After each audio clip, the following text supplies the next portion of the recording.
Good morning.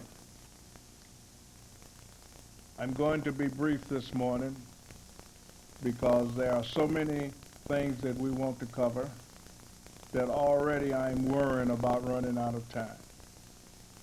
My pleasure at seeing all of you here today is exceeded only by my gratitude to the Beer Institute for making it possible. I wish that I could tell you that the concept and goals of midnight basketball are no longer needed, that young adults that are no longer dropping out of school, and that each graduate is fully capable of either going on to a higher level of education or entering the high-tech job market. I wish that I could tell you that the drug culture has gone away, the killings have stopped, and everybody has a job.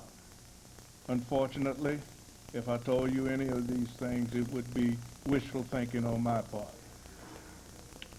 So the concepts and goals of the Midnight Basketball League are still valid. The national organization is growing at a fantastic rate. As of today, we are 36 cities strong. It is the responsibility of the association to build a structure that can accommodate this growth. It is the task of the association to set into place a uniform national network in order that we will be attractive to national corporate sponsors. In the meantime, if you are having trouble getting your program off the ground, it probably means that you must do a better job in unifying your community. Civic groups, churches, school board, Chamber of Commerce, police department, recreation department, public housing, mayor and council, and local businesses. You need them all.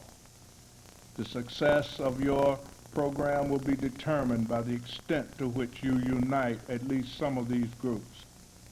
It is the concept of the public-private partnership that everybody give up a little something. We knew from the beginning that there would never be enough tax dollars for a program like this. Every year at budget time, when they start looking around for programs to cut, guess who would be cut to the bone? But why should a community unite for midnight basketball? The young adults whom we have targeted, 17 to 25, school dropouts and jobless, have traditionally been written off by society. Nobody really cares. Add the drug culture to this group and the impact is devastating. But keep in mind that not all of these young adults are bad. Many of them are on the fence and would like to be a productive part of the community. We just have to show them how. But we must move with a sense of urgency. The slightest spark could set off a chain reaction similar to what we have seen in the past few weeks. I'll be honest with you, I don't know which I hate the most, a denial of justice or rioting and looting. In any event, we must continue to try to get those young adults who are on the fence to come back into the community as constructive individuals. We must act as a pressure relief valve. If we don't, who will? But in the final analysis, and it doesn't matter who you are, in the final analysis, ladies and gentlemen, lest we forget, these are all our children.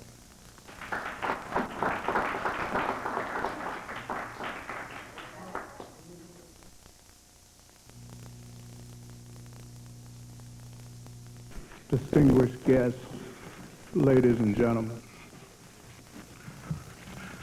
I haven't told the President this yet, but I've known for a long time that our paths were destined to cross. I know it the first time I heard him say, "I'm not going to eat any more broccoli." As you know, Points of Light refers to the President's initiative to encourage more Americans to volunteer their time and other resources to help solve social problems. The President acknowledges these efforts by naming individuals and/or organizations as daily points of light. The Midnight Basketball League was named the 124th Daily Point of Light. The President has selected this Midnight Basketball League facility as the place from which to kick off the Points of Light National Celebration of Community Service. That the President is sincere about his feelings on the concept and goals of the Points of Light is reinforced by his presence here today. Ladies and gentlemen, it gives me great pleasure to welcome the President of the United States. Very much. Thank you, guys. Thank you all. Thank you. Please be seated. And Van, thank you. I'm proud to tell you that I've never had more confidence in the future than after coming here and to other points of light. In this instance, our daily 124th daily point of light, to see this midnight basketball myself. I do feel confident in the young people of this country and in those who are helping them. And this country is finally catching on to the fact that whenever drugs are involved, everybody loses. But here, everybody wins. And some may get better at basketball, but everyone gets a better shot at life, every participant. And the volunteers who make this program work bring in speakers, and they set up tutorials and workshops. And with local technical schools, they're helping these young men learn skills to live by. The focus here is not on problems. It's on promise and potential. And you know, when Van Standifer visited the White House a few months ago, he said, the last thing in the world that midnight basketball is basketball.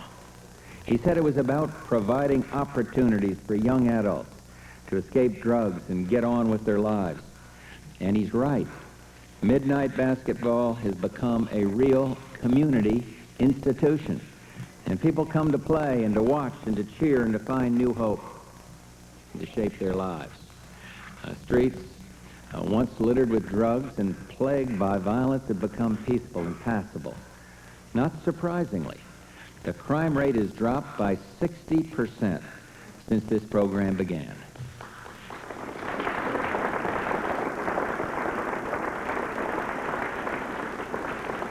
And so, Van, in my view, you are doing the kind of creative thinking that we need to encourage everywhere in this country. Too many look at life and wonder, well, what's the point? But Points of Light never has to ask, what's the point of life? They know something bigger than themselves. And they know that the power of one hopeful person can outshine a million indifferent stayers and give life to a million different dreams. They know that caring individuals can light up every corner of the land. So I wanted to come over here today simply to say thanks to Mr. Standifer, to county and city officials, to the players, to the coaches, to the sponsors. And everybody understands what we're talking about when we talk about one American helping another. I want to thank you all for what you're doing. May God bless our great country. And now, with great pleasure, I will sign this proclamation. Thank you very much.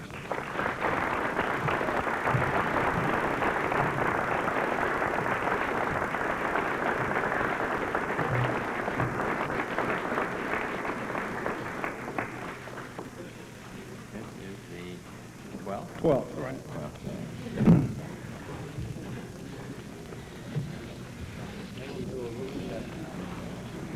Well, we got it done. All right, Mr. Okay. President, I'd like to present to you this basketball from all the players and from our sponsors and from all of our volunteers as a slight token of our appreciation for you showing that you care. Why, thank you. That's beautiful. Thank you. Thank you very much. Thank you. Too bad we can't Do I dare?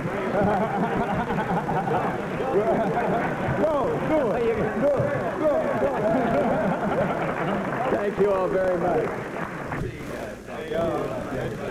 Good luck to you.